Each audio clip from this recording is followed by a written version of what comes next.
Elas foram subunidades, dirigidas por patriarcas que receberam os nomes dos filhos de Jacó e de José. Na realidade, 10 das tribos receberam o nome dos filhos de Jacó, que eram Ruben, que era o primogênito de Jacó, Simeão, Levi, Judá, a mais numerosa, Zebulon, Issacar, Dan, Gade, Aser, Naftali, Benjamim. As tribos originadas dos filhos de José eram Manassés e Efraim. Olá pessoal, aqui quem fala é Ailton do Amaral, com mais um vídeo para vocês.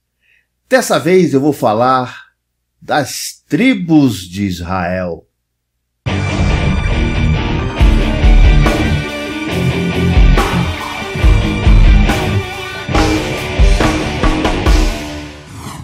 O meu caro e inteligente espectador está se perguntando se eu sei contar, pois, em vez de 12 tribos, eu coloquei como título as 13 tribos. Na realidade, são 13 devido à cisão da tribo de José em duas, Manassés e Efraim. Segundo as escrituras, essas tribos nem sempre foram tão amigas assim, pois de vez em quando haviam conflitos entre elas. Conflitos estes que se tornaram muito mais evidentes, é claro, após a morte de Salomão. Foi quando se extinguiu praticamente o reino de Israel.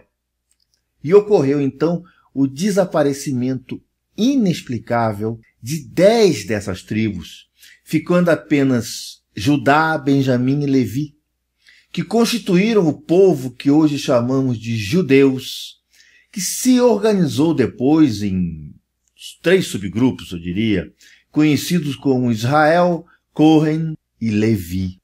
Bem, o que eu falei até agora é de conhecimento de todos e assunto praticamente indiscutível para cristãos, para judeus. No entanto, para pessoas que, como eu, que adoram estudar os mistérios e as contradições humanas, é aí que o assunto fica interessante, ou seja, para onde é que foram essas 10 tribos que desapareceram?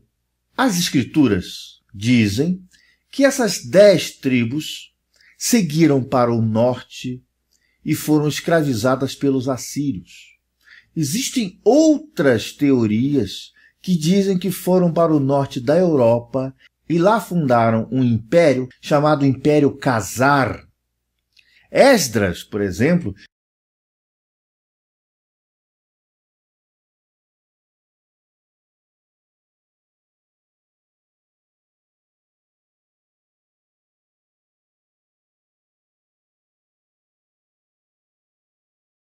diz que rumaram para um lugar jamais habitado pelos homens, numa região chamada As-Saret, e um dia seriam encontradas e voltariam novamente para Jerusalém.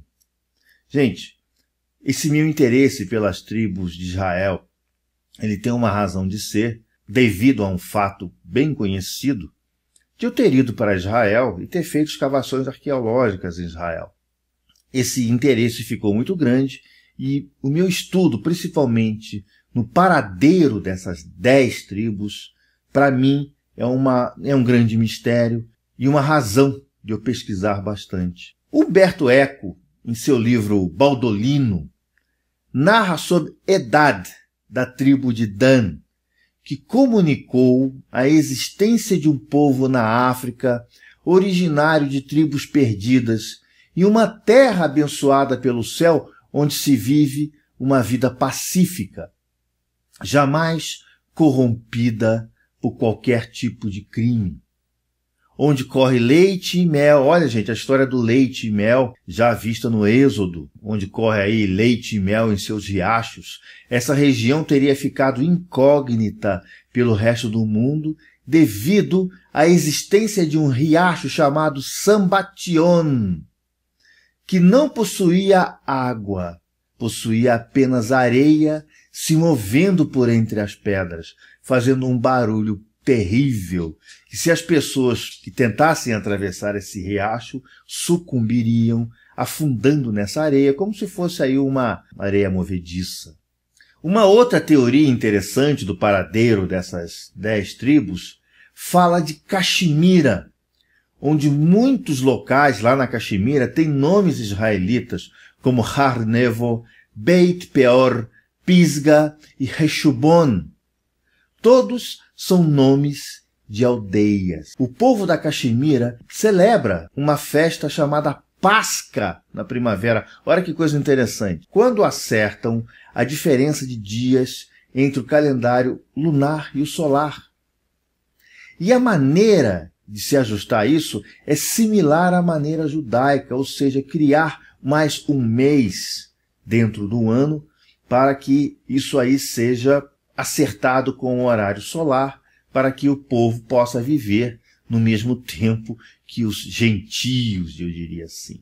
Há muitos livros aí publicados sobre esse assunto, tá, gente?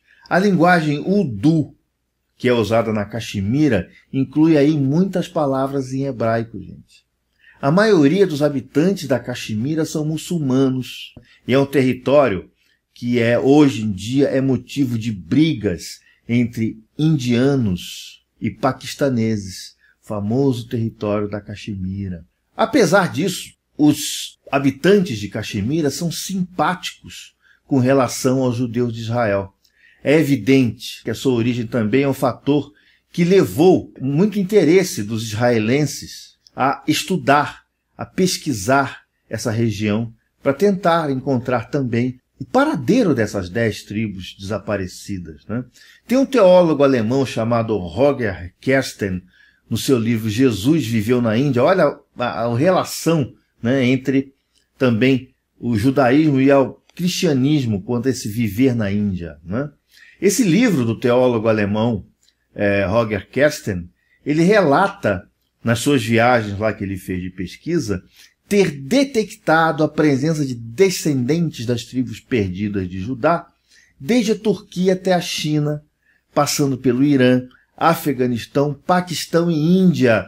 Isso corrobora muito a teoria do Império Khazar, né? Um vídeo que eu já fiz, vocês podem dar uma olhada, em que eu conto essa história também da origem do Império Khazar. Ele menciona esse teólogo alemão, inscrições em hebraico encontradas na Índia, e menciona também inscrições em aramaico encontradas no Paquistão. Então esse teólogo diz também ter achado vestígios da presença de Jesus Cristo nesses lugares. Mas isso é assunto controverso e é assunto aí para próximo artigo, eu diria, né? Existem diversas lendas, gente, controversas por isso. Interessantes, né? Se alguém por acaso for a Israel, e eu recomendo que vocês vão a Israel, e conhecer o Museu da Diáspora, tem lá um CD que eles vendem, eu recomendo vocês comprarem, contando diversas lendas a esse respeito.